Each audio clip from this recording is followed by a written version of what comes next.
live.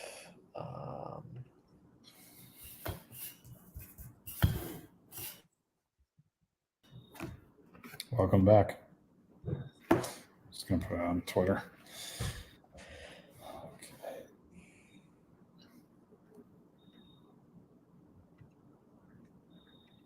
Hang on, I gotta re-add Instagram on here.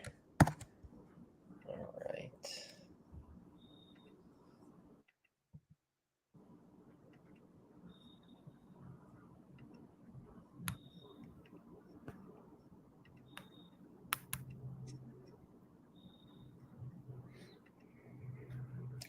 All right. Yeah, we're good. We are good. Wholesale Wednesday.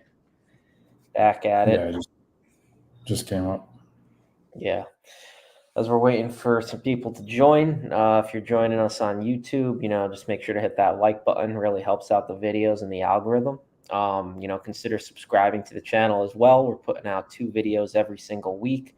So you guys can stay up to date on everything we're doing in the business and learn from us.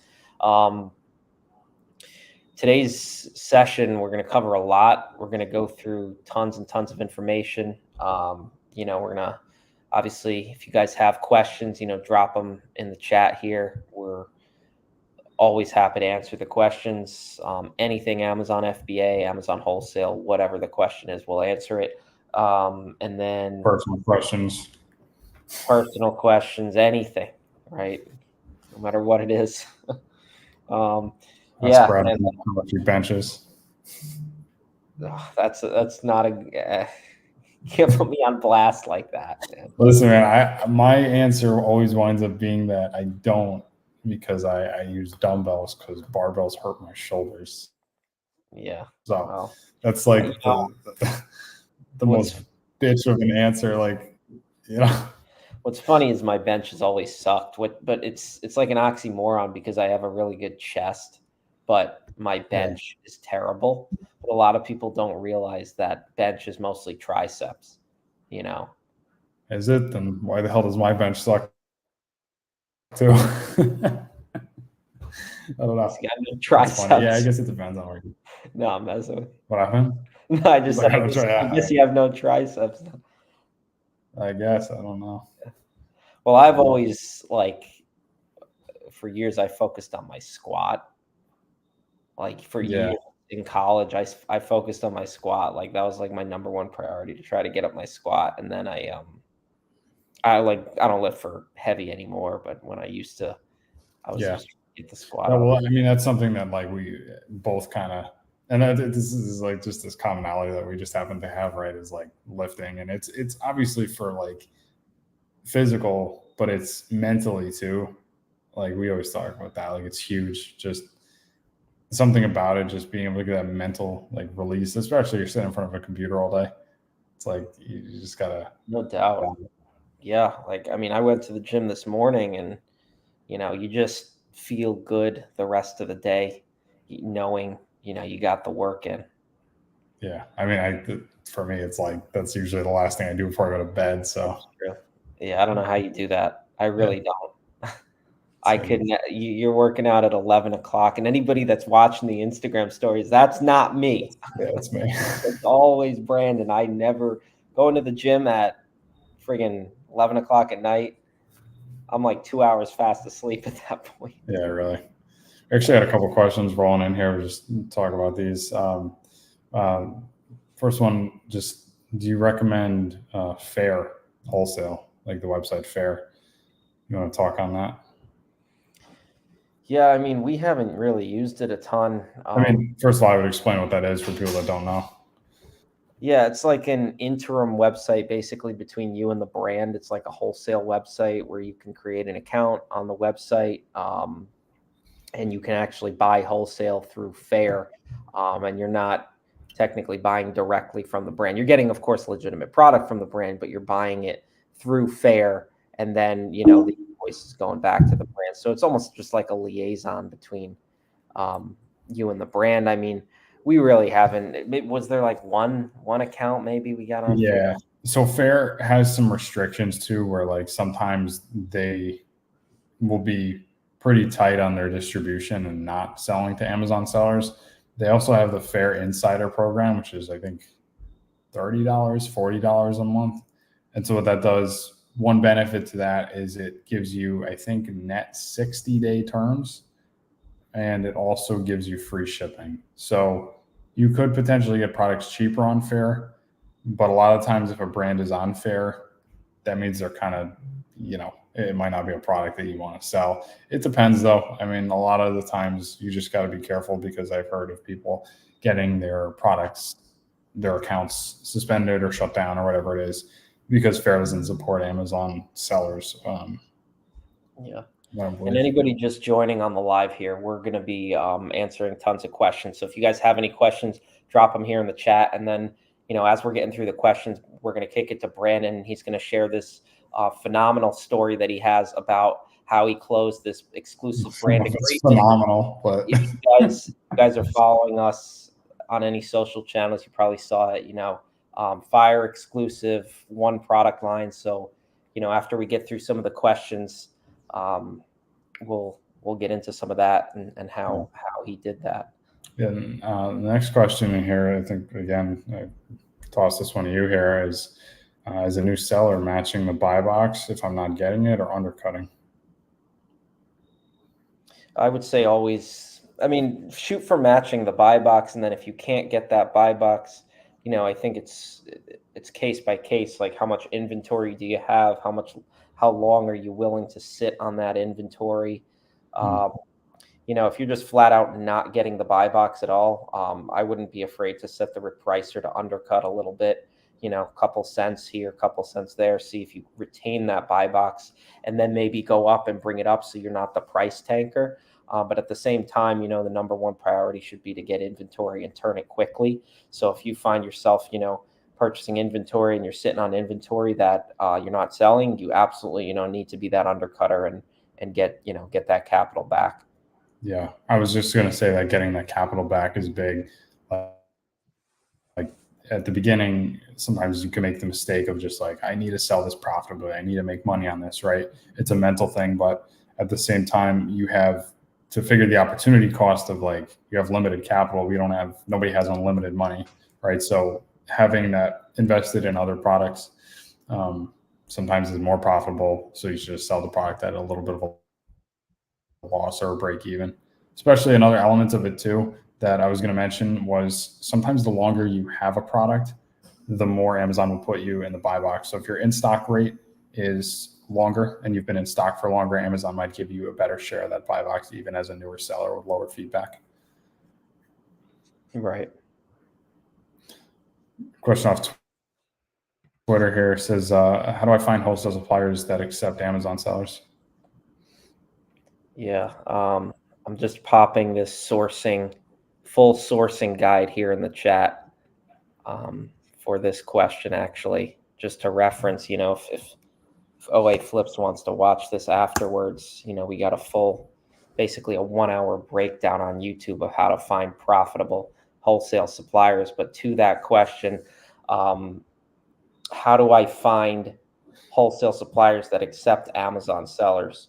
So there's many wholesale suppliers that are open to working with Amazon sellers. And a lot of times we call them low-hanging fruit, meaning, you reach out to, whether it's the brand, the distributor, and they open you the account right off the bat. Like, they'll open up anyone.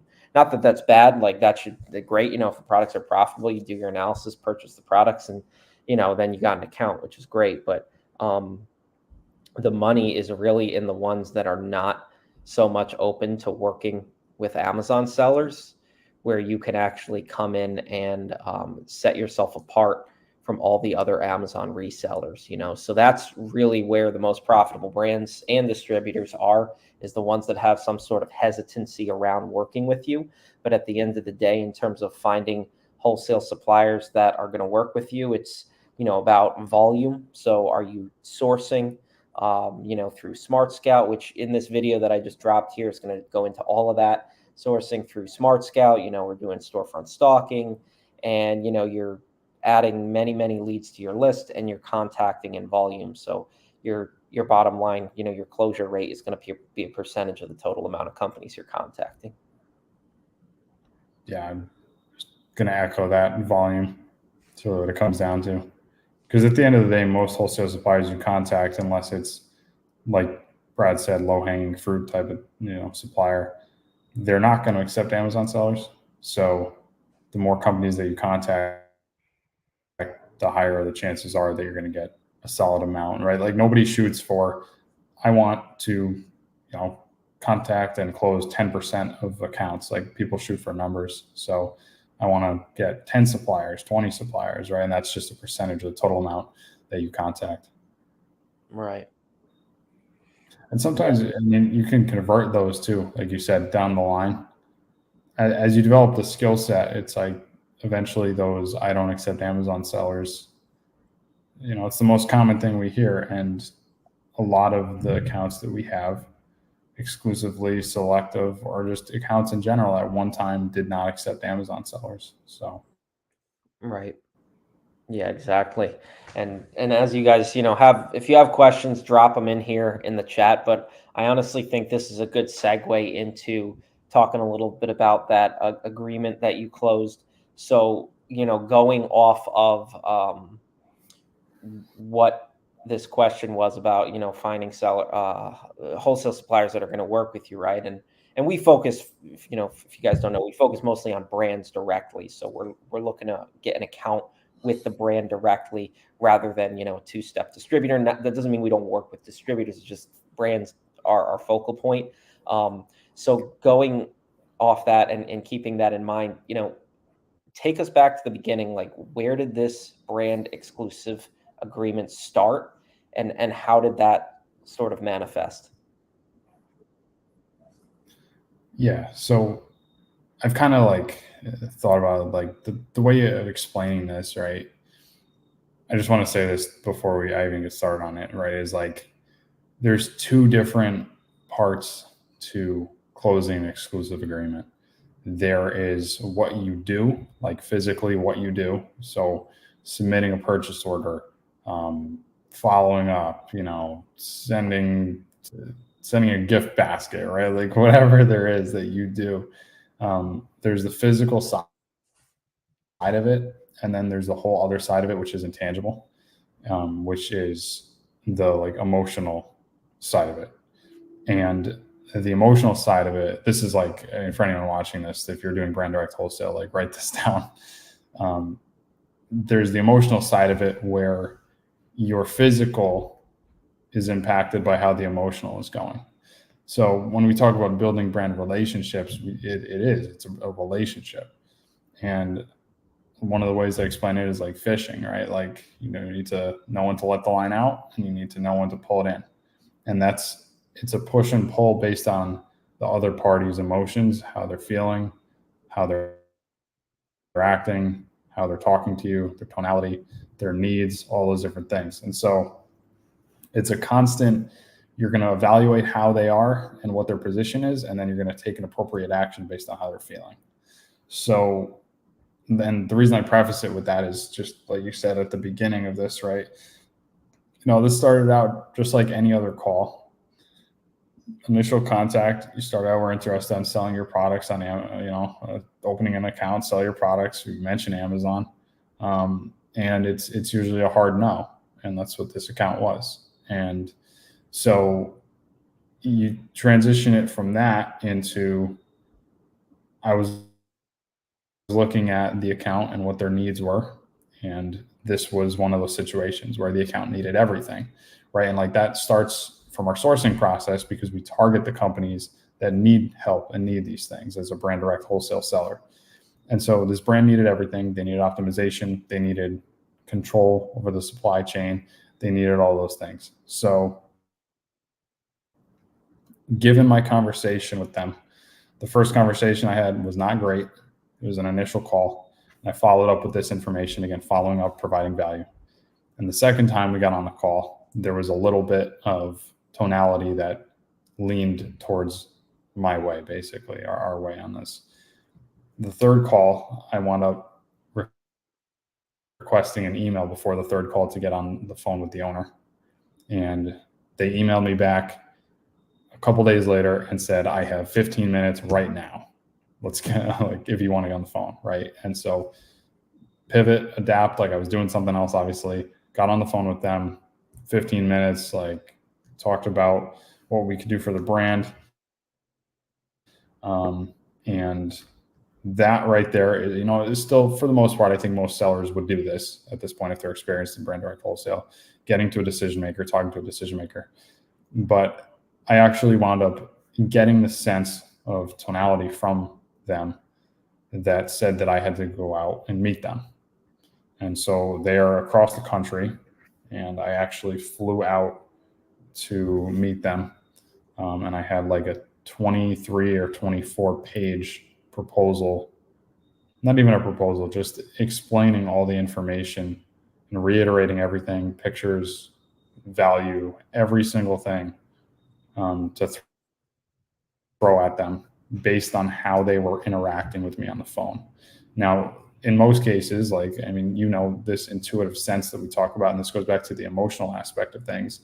No one in their right mind is going to fly across the country to meet with a brand unless they can pick up on an emotion and an intuitive sense that says that you should do that, right? And I was joking around. I texted you the other day that some comment that we had gotten on social media or something where I had said that I was doing this when I was doing it. And some guy in the comments called me like an idiot or said I was like sucking off or something like that, right? And the reality is, like, you and I have the ability to discern, and as a brand direct wholesale seller, you will develop this, is the ability to discern when that's an appropriate action and when it's not. You're not just going to show up at the doorstep of someone. So flying out there, the brand had actually, after the flight was booked, they canceled the meeting on me, you know, a couple of days beforehand. And instead, again, of walking away at that point, I tried to reschedule the meeting. It added like 8 hours of driving to the schedule. It didn't make any sense logistically, but to make things work, because I felt as if this was something that I had to convey in person. Met with them. I was dealing with two different people at the company. The owner of the company sat down for about 5 seconds, flipped through the proposal, and then walked out the door on me. And that, again, kind of felt like a little slap in the face as far as that went. But then the other person that was there, we had a meeting for about 2.5 hours, and I discussed everything. Who was also a decision maker. Walked away from that, got back, placed an order that was unprofitable. We were losing money on it, knew we were losing money on it, lost a couple $1,000, actually. I'm pretty sure close to $1,000 on the order. But again, it's developing that relationship based on how that meeting went, based on how they were feeling, based on what their needs are, the emotions, the action that was taken then was placing a PO. So again, providing more value. And getting the foot in the door, right? Getting the foot in the door, exactly. You know, and not pushing for anything, just providing with all the ways that we could help, addressing the problems, and then, you know, coming back, following up, and just being consistent with that for another, you know, month or two, staying in constant communication, optimizing some of the listings for free. You know, doing all that, again, providing more value, showing proof of concept, and, you know, placing today placed a $30,000 order with them after we were given that green light on the fact that all the other sellers were going to be cut off. And now it's just going to be about keeping and building that relationship. And it's a $60,000 a year profit on that one SKU. And it comes down to nothing more than reading emotions and then being persistent and following up and interacting and choosing to make appropriate actions based on the emotions of the other party. So hopefully that wasn't too much of a ramble, but yeah, that's what it comes down to. So. Yeah, no, and I think that anybody just listening to that from start to finish, well, How long did that take, that process from start to finish? How long would you say? Yeah. And this might surprise people too, but this was a relatively short one. And I want to say that this was maybe 5 months from first contact, which is not really a long time. I mean, I'd say that's shorter than average, right? Yeah, probably. Yeah. I mean, for anybody watching, it's just like this puts it into perspective so much. It's like, y- did you ever at any point throughout that, because everything that you explained to me was like give, give, give. You kept giving, Yeah. right? You kept going and giving to them and giving more and giving more. And then it resulted in a reward at the end. You know what I mean? Because they gravitated Right. towards working with you because they sell to many other Amazon sellers. Isn't that right? Yeah, exactly. The thing is like, what do you have to lose, right? And like, as you develop the sense of doing this, I mean, you're extremely good at it as well. All right, is like, you just know, like you've, and it's not just because we have this like superpower, right? Like, we don't. All right, it's just you develop a sense of understanding patterns in human behavior and emotions when it comes to this specific topic, right? Like, not that we're going to go out there and solve the world's psychological issues. Like, when it comes to brand direct wholesale and like understanding the relationship between a brand and third party sellers, you develop this understanding and this behavior pattern recognition, basically, which is, again, ties into the whole emotional side. And so it would be stupid to give with zero, like, intuition of making this work. But once you've done it enough, as you know when to give and when to just keep pushing in a positive direction to make things happen. Yeah, exactly. Change is hard. And before you started courting them, right? That were they not very resistant to Amazon? They were extremely So think about resistant that, right? Like beforehand. they were very resistant to Amazon, and they were probably dismissive of the topic as a whole. Would you say that's Yeah. right? I got walked out on by the owner in the first 20 seconds of the meeting after I flew across the country after they canceled the meeting. You know what I Yeah, mean? so it's like you think about this, right? And you compare this situation to maybe a new seller, but I've seen many, experienced sellers doing this, right? When they reach out to brands. It's like compare that situation to sending an email that we want to open a wholesale account, right? It's like a lot of people, and like you said, Brandon, you're not doing that for every brand. It's got to make sense. The signs have to be there, but you're just going around and flying around the country. I'm doing that for. I Yeah, haven't been home in a year. yeah. You stayed in hotel after hotel, Yeah. but it's like, how could somebody compete with that? They couldn't. You know what I mean? Right. Because nobody is doing that. Nobody is going to those leaps and bounds. And it results in, the exclusive, and that's one SKU, right? So now we're going to court the brand and build the relationship more in order to get the other SKUs in the line. But a lot of times these, agreements will start with one SKU because it's a risk mitigation. It gets our foot in the door. It allows us to start working with the brand, and then we can continue to grow the line. And they see we're doing a good job with the one SKU. Then they give us another SKU, and before you know it, we have exclusivity on Amazon over the entire line. And that's really the way the process works.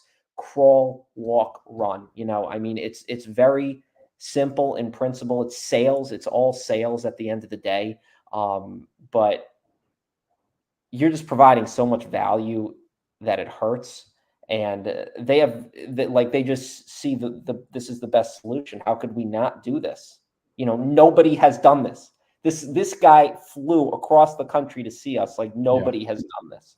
you know and then people are I turning mean, around and asking why they can't open wholesale accounts, or why whole brands tell them no, when in reality is they haven't even picked up the phone, and you're in their office with a 23-page document in front of them. But the right. guys that you're competing with can't even pick up the phone and call them. So that's why we have success in this business model over a lot of other Amazon sellers in brand direct wholesale, is just because the leaps and bounds that we're willing to go to. Yeah. And the discernment of knowing when to do that and when not. Yep. Like that, I can't stress that enough. Like once you develop the ability to do that, if you have the drive, everything's going to click, because that's a skill set of developing that element of it. The drive and the persistence is something you either have or you don't. So the discernment, I think, is huge. Like if you're watching these videos and you're implementing things and educating yourself, you probably already are above, you're probably already in the top 10%. So Oh yeah. just because I also don't want this to be like, oh, we're so good at this, and right, like this is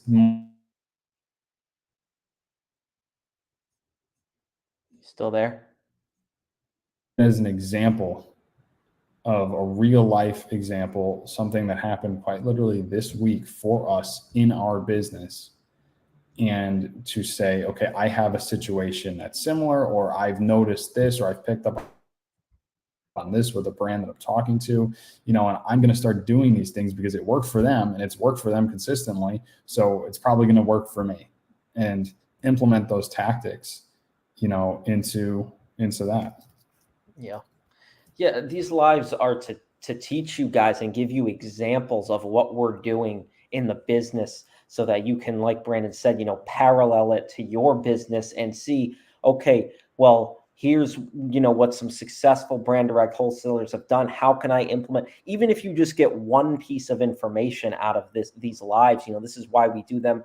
And for those of you that are joining now, and maybe you're new, we go live every single Wednesday, 7 p.m. Eastern time, Twitter, YouTube, Instagram. And if you guys are watching on YouTube, if it really helps out the videos when you hit the like button, so just make sure to hit the like button. I do want to jump into a few of these questions here that we have in the chat. So the first question here is, what is a good net profit margin to aim for per product? I like dollars. So I think that, in general, wholesale net margin, we're talking like gross margin, maybe 15%, right? But I always say base it on your dollars, right? Because let's say your profit margin is, 30, 40, 50% or something like that. And your ROI is 150%, but you're making 12 cents. Doesn't really do anything for me, right? Like, if we're making $2, $3, $4 and we're using credit cards, and you have to be buying that product for like 0.00. Yeah, that's what I mean. Like, that's an extreme example, but I mean, that's always the way I think of it. It's like, I think of it as, can my cash flow sustain the margins that I'm buying at? Right. So I don't think it's important to have high enough margins, but I think focus on the dollars, because the dollars will come back into your bank account. Yep. It's my opinion. I don't know. Yeah, and then the next question here is, do you guys recommend making a website? They talk about your services, value adds for brands. Yeah, I mean, it's probably going to say the same thing on this. Websites are nice to have. There's, it can certainly help, but we focus on building the relationship with the brand. It's a website that's all it is. It's a nice to have, very only in very, some instances will we direct the brand to our website. It's only if they ask. And a lot of times they don't even, most of the time I would say they don't even know we have a website, because the focus is so much so that we're giving them the value. We're focusing on and telling them more about our company and building the legitimacy and the relationship, in that the website, it just never comes up, and we're not going to put it out there unless they explicitly ask, for your website. Yeah, I mean, and that's the only thing, like when a company does, because very very few of them do, I would say. But when a company does, you kind of get caught with your tail between your legs when you're like, oh, we don't have one, because that has to do with legitimacy. So it's nice to have. Is it necessary? No, but every once in a while, expect to be caught off guard. When a company does ask you. Yeah, have it as a backup. It'll cost you $250 to outsource it on Fiverr or something. Yeah. Yeah, and just Baghira here on YouTube mentioned about I took a vacation with an 8-hour long flight each way. Download and watch each one of your lives. That's awesome. You're probably learning a ton. So Where'd you go? Anywhere support. fun? What's that? 8 hours. 8 hours is usually Oh yeah, I know. It's usually somewhere fun if it's more than like 5-6 hours. Yeah. It depends on where you are, I guess, but appreciate that. And then kind of talked about, what we just mentioned, like how long does it typically take to get an exclusive? I mean, this is it's hard to, it's really difficult because every brand is an individual, right? Yeah, it's case by case, And also, I just want to shout out Misha Flips mentioned on Instagram that we're looking good, and he's trying to pick our brains. So Misha, if you're still in here on the live, go ahead and drop a question. Let us know you're here. Yeah, I great saw guy. that story this morning. We had what was that, 6 or 7 pallets he shipped out. Getting ready for Q4. Good stuff. Yeah. Profit boxes going to Amazon. All right. So yeah, I mean, you want to touch on that as far as exclusivity, as you said case by case, but like I was saying, I mean, this one was 5 months maybe since initial contact, but we've had accounts that have been 3 years, right? That's probably been the longest, right? We have accounts that have been a long time. Also want to just really quick shout out Wi-Fi Thomas. What's good with the family? What's up, bro? It was great meeting you at AMZ United. But yeah, and in terms of length of time, it's case by case. I mean, we've had, like you said, 3-year accounts that we've been working on, chipping away at, and I mean, we've had ones where it's just like a few weeks. It's like, all right, whoop, there you go. But generally speaking, like those few week accounts are nowhere near the caliber of the accounts that take 3 years to close. It's the higher the caliber account, chances are the longer it's going to take to close the agreement. Yeah, exactly.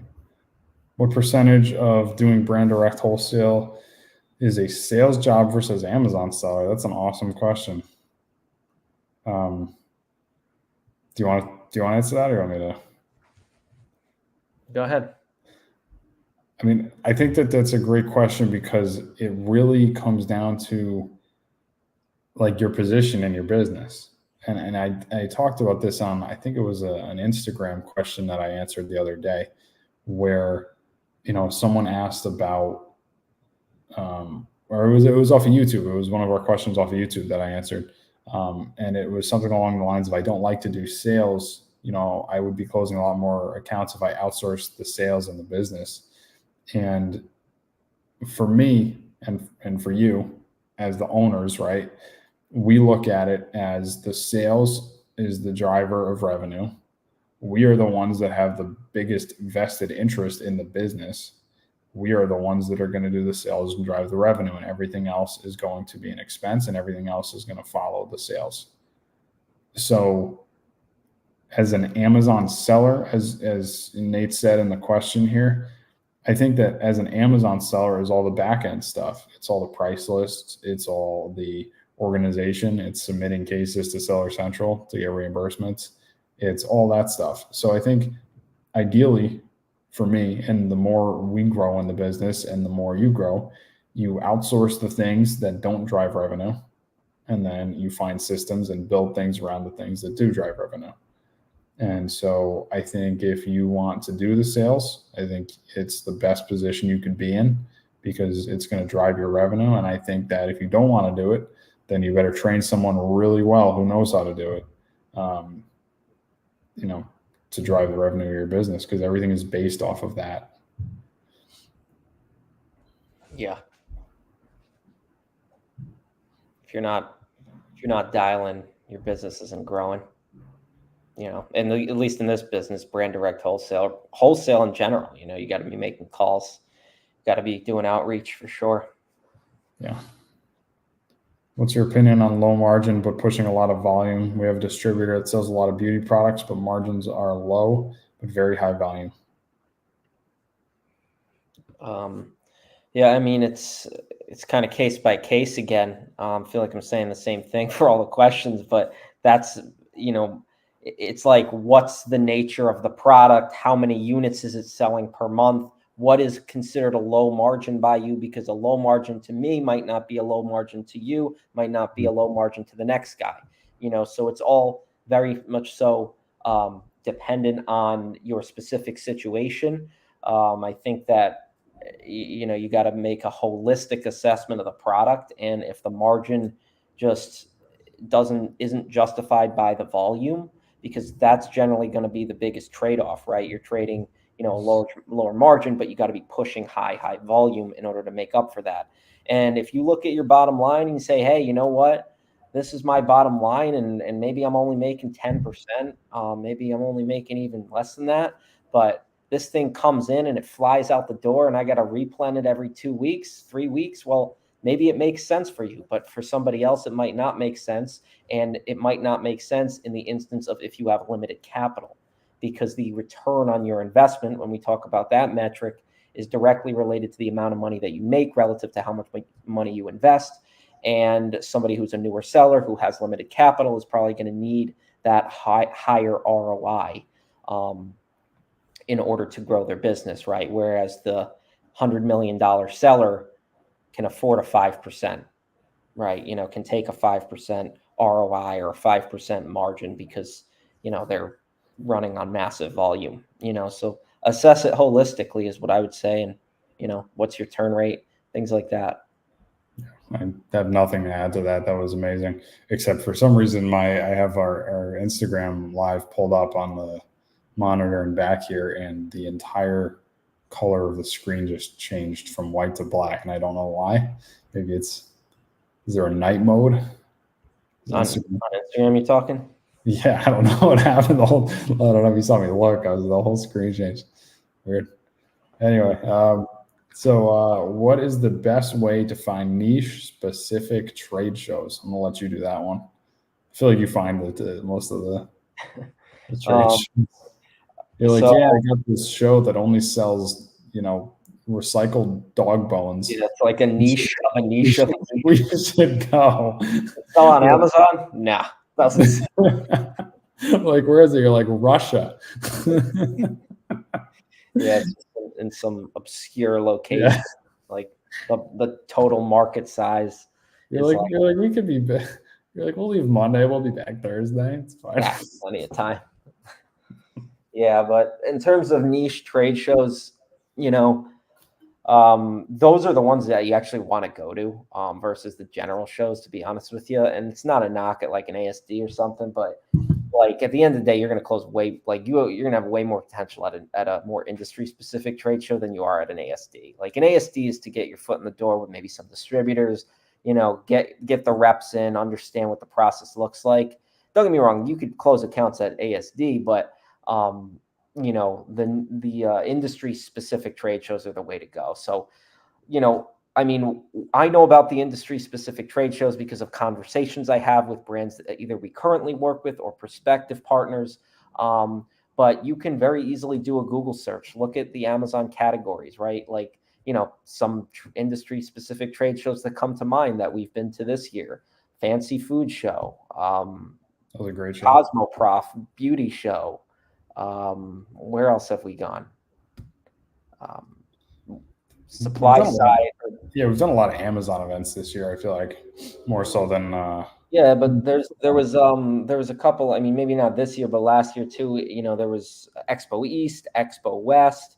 Which is coming back under a different name. Actually, I think I told you that Expo East was canceled, and now it's coming back under something else. Sweets and Snacks Expo. Sweets and Snacks. Yeah. Supply Side West, which I may or may not be at this year in October. So there's tons of trade shows. Obviously, you could see like we like the replenishable goods. So the groceries, the fancy foods, the the Cosmoprofs, the beauties, like all these types of. I just like all the free samples. Oh my God. I was going back for like so many. It's like Costco on steroids. That's what I eat my way back from that admission price. I'm telling you. It's just like, I mean, the fancy food show was really. Oh, you don't even have to go to dinner. It's amazing.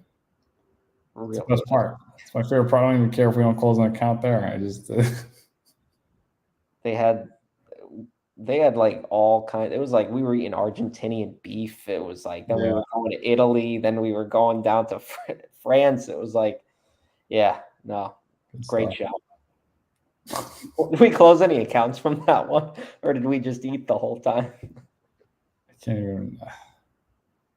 I think we had some conversations. Yeah, there's a couple of contacts that I have, but it's But yeah, Google it. Google Industries and look at different trade shows. There's tons of them. Yeah. And then the next question here: if one of the brand's account at the beginning is not profitable because the price tanked, would you still buy just to build that initial relationship? So that's a good question. Literally what just happened that I was explaining. I don't know if you were in here before, person that asked that question, but that exclusive that was closed this week that is now profitable and is 60,000 a year in profit was unprofitable at the beginning. And why is it now profitable? Well, exclusivity, we raised the price, obviously, but the price was also selling significantly under MAP. So that's what the company wanted it to do, is to raise it. But at the same time, to answer that question, would you still buy it to build the initial relationship? Yes, if you have the intuitive sense based on we go back to that emotions thing. If you have the intuitive sense based on the emotions that brand owner or whoever is conveying to you that this is something that has potential to go somewhere. If it doesn't, and you're just looking, you talk all the time, Brad, on a transactional basis versus a, bigger picture type of scenario. If it's just a transactional basis and you know that they're not going to go anywhere, I wouldn't even bother. Yeah. And we get shit on for that. We really do. I've seen a lot of shit from like Twitter and like stuff like that, where it's like, why are you doing this? Why are you buying at a loss? Why, because again, they're thinking transactionally and it's not the case. Yeah. Well, that's why they don't, that's why they can't close accounts, is because you have to in this business model, you have to very much so reframe your way of thinking. Yes, we're in the business of making money, and that everybody is, right? But the ability to put down a check, right, just sort of signals, all right, now we're working together.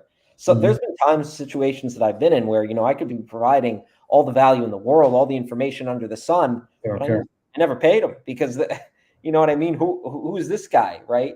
But as soon as I put the check down and put my money where my mouth is, it's like, all right, we're listening. Boom.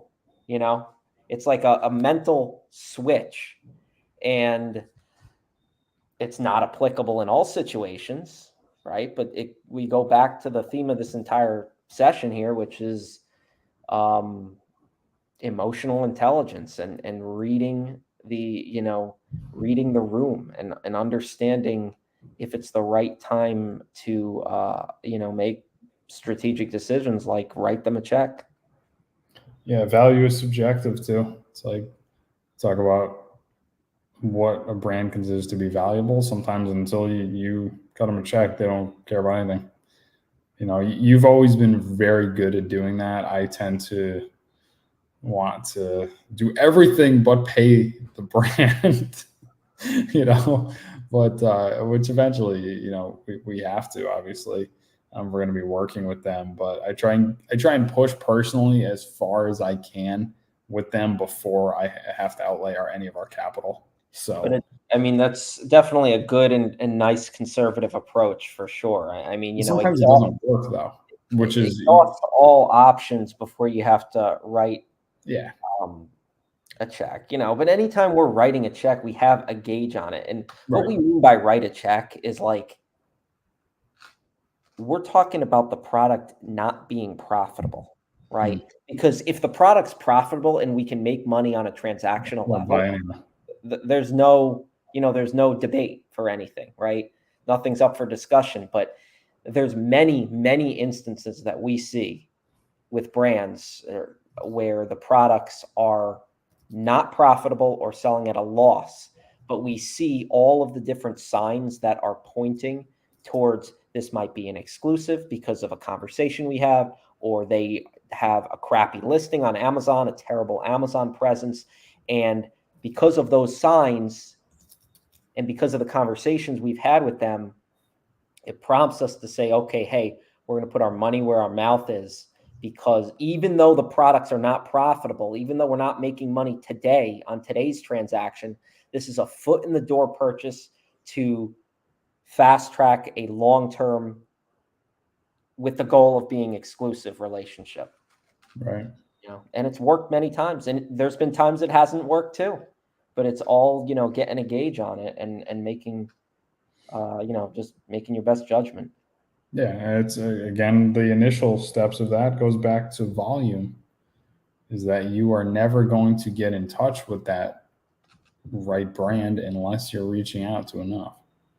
So it starts there, and then emotional intelligence takes over from there to pick and choose which brands you want to highlight your focus on. All right.